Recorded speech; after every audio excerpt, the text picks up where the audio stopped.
Bueno, parecería que aquí nos estamos repitiendo y es que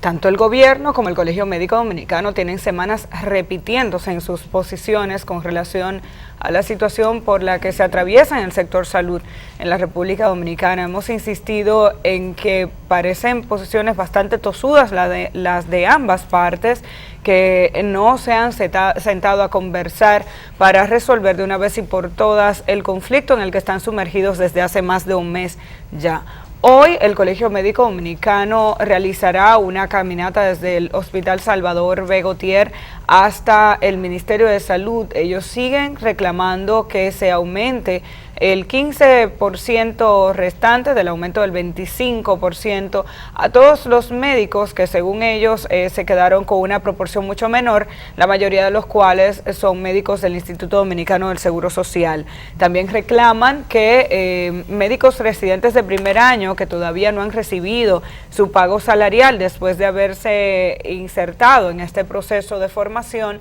se les entregue su salario. Estamos hablando ya de un porcentaje menor al que existía hace un par de semanas, pues el Colegio Médico Dominicano había denunciado que más de 1000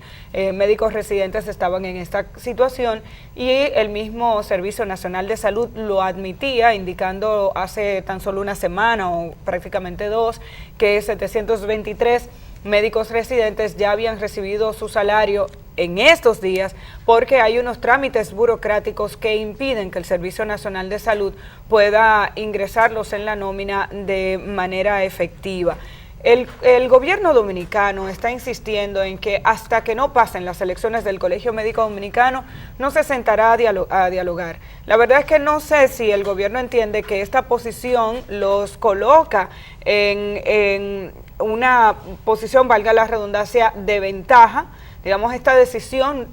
no creo que los coloque en una posición de ventaja ni de cara al sector salud, ni de cara a la opinión pública, porque lo que se ha entendido en todo momento es que es evidente que hay posiciones encontradas con relación a la interpretación de uno o dos puntos del acuerdo. Básicamente, aunque hay otras aristas, la ministra de Salud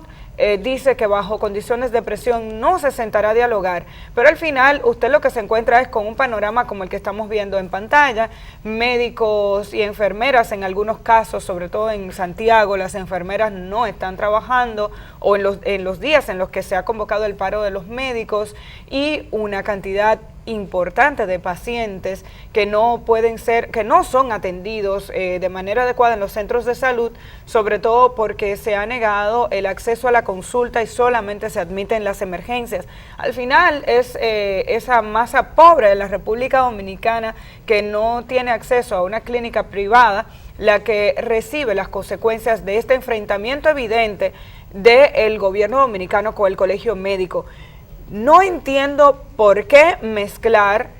la situación de las elecciones. El gobierno dice que la posición de Waldo Ariel Suero está relacionada con el interés de mostrar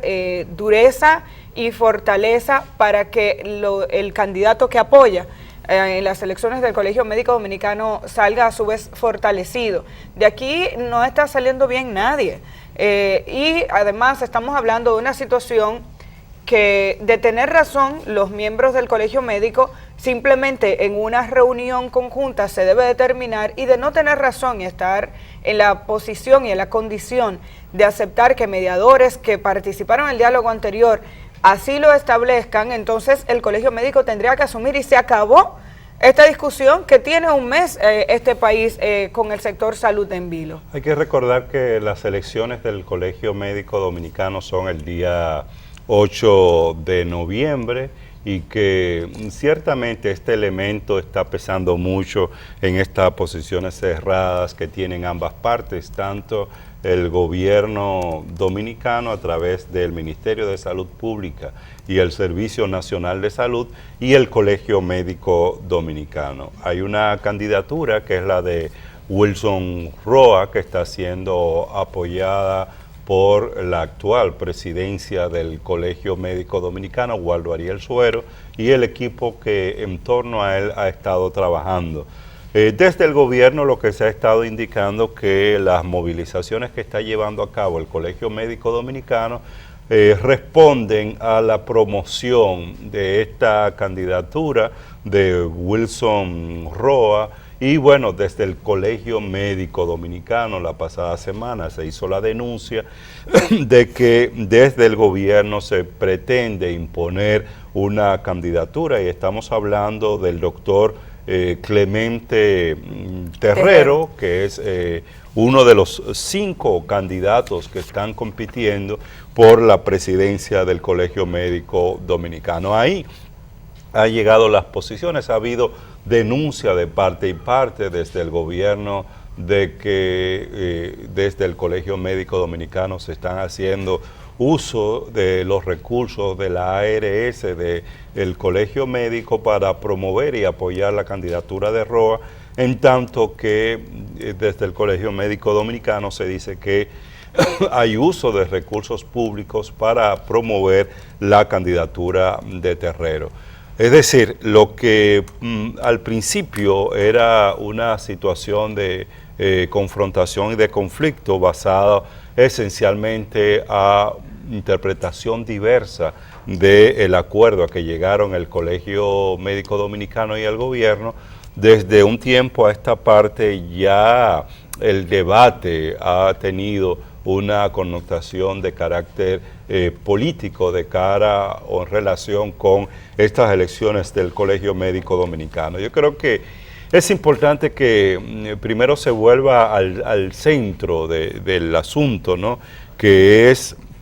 en los servicios de salud, la continuidad de los servicios de salud, sobre todo a los más pobres, que son, como tú decías, Amelia, los más afectados con este tipo de huelgas, de paralizaciones,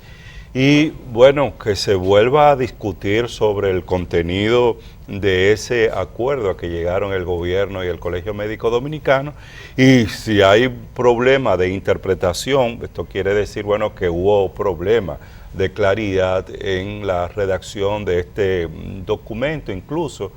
tú lo señalabas, la Comisión de Mediadores que se ha estado pronunciando. Recientemente se pronunciaron los doctores Julio Amado Castaño Guzmán y José Joaquín Puello, indicando de que es necesario renunciar a estas posturas cerradas de ambas partes y que ambas partes lleguen a un acercamiento, a un diálogo, que es necesario el realizarlo. Y si ese diálogo tendría que suponer una renegociación de algunos de los aspectos que están contenidos en el acuerdo, pues necesariamente esto tendría que hacerse, porque no se le puede dar más larga a este asunto. Cada semana, como tú decías, está primando el interés particular de ambas partes, de ambos sectores. Cada semana es paralizaciones o manifestaciones. Hoy tú señalabas la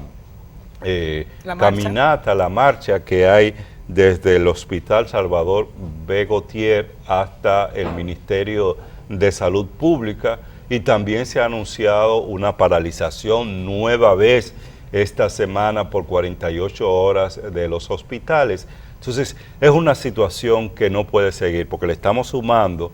al deterioro que ya existe en el servicio de salud de la República Dominicana en términos generales, por muchos hospitales que están en reparación, por la falta de personal y de los equipos adecuados, la falta de hospitales en muchos lugares, municipios y provincias del país. Pues le estamos sumando este tema de las paralizaciones, e insistimos que los más pobres con este tipo de actos siguen siendo los más afectados. No, está primando definitivamente el interés particular de cada uno de estos sectores por encima del interés común, que es resolver un tema y un conflicto evidente para mejorar el servicio que se le está brindando a la población. Por otro lado, hoy estamos pendientes de que a las 10 de la mañana está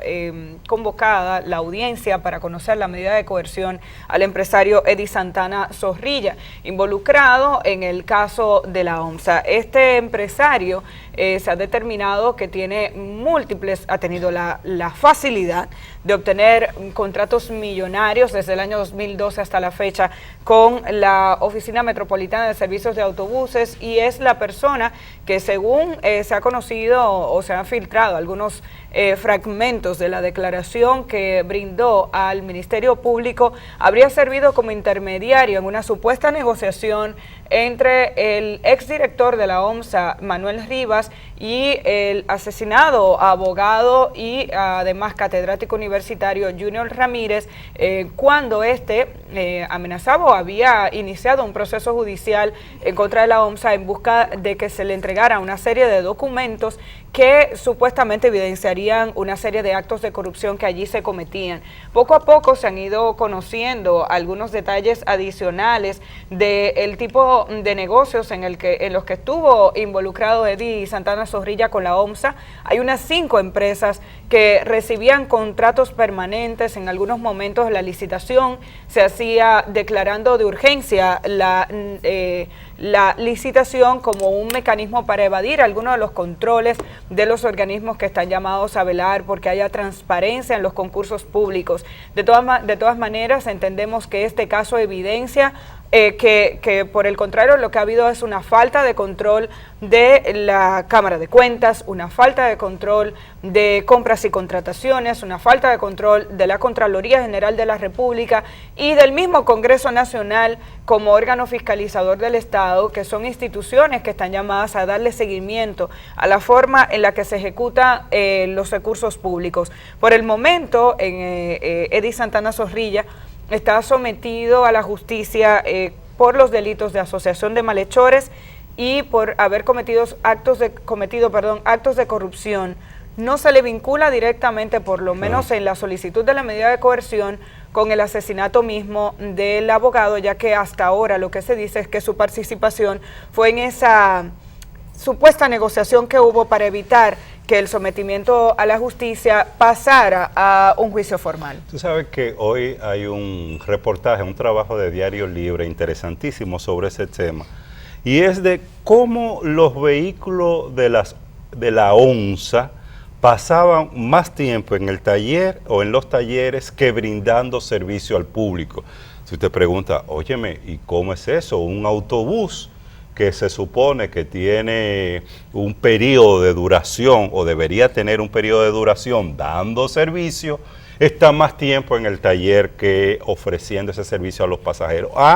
Es que el gran negociazo de la ONSA estaba precisamente en los talleres de la ONSA y de las autoridades. Por ejemplo, Diario Libre hace una relación, yo solo pongo algunos ejemplos, de las cantidades de servicios y de pagos que se le hacía a varias de estas empresas o de estos talleres. En el 2015, por ejemplo, a Tex Solution de Eddie Santana Zorrilla,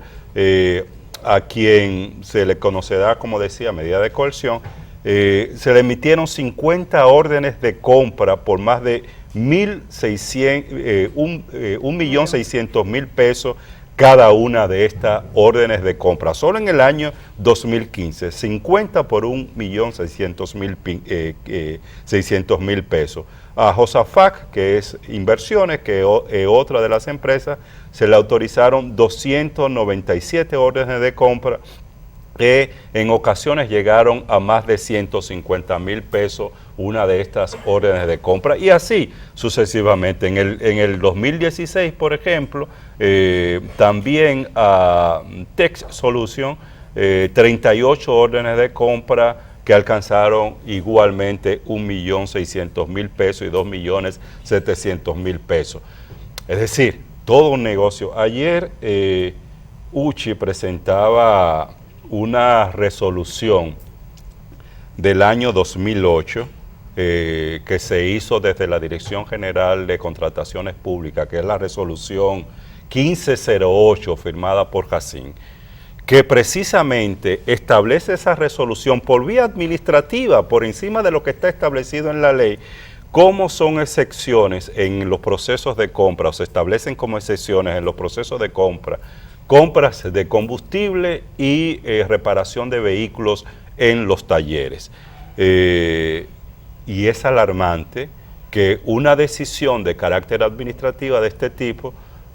casi 10 años después, todavía tenga vigencia, y eso porque un grupo de funcionarios públicos se ha resistido a que esa resolución se elimine por los beneficios que supone. Cada uno de estos procesos, de lo que hacía referencia, ninguno de ellos tiene que pasar por ningún proceso de concurso, por ningún proceso de licitación, precisamente porque existe una resolución de esta naturaleza, y esto es lo grave. Claro, pero hay una cuenta única, la Dirección General de Presupuestos se supone que tiene control sobre el uso de esos recursos, insisto, la Contraloría, o sea, aquí hay que comenzar a revisar qué ha pasado. Y por otro lado está el Departamento de Prevención de la Corrupción Administrativa,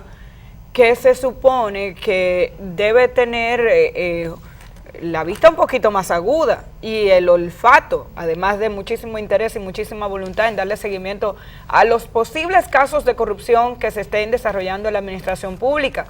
Pero es que ni siquiera porque lo publiquen medios prácticamente de circulación nacional o que tienen mucho impacto a nivel nacional, se decidieron investigar esto. El caso de la OMSA fue denunciado en el año 2013, insistimos en eso porque han pasado ya del 2012 a la fecha, ¿cuántos? 5 años. Y el Departamento de Prevención de la Corrupción Administrativa, la Procuraduría especializada en persecución de la corrupción administrativa, aparentemente se ha enterado en este momento de lo que allí estaba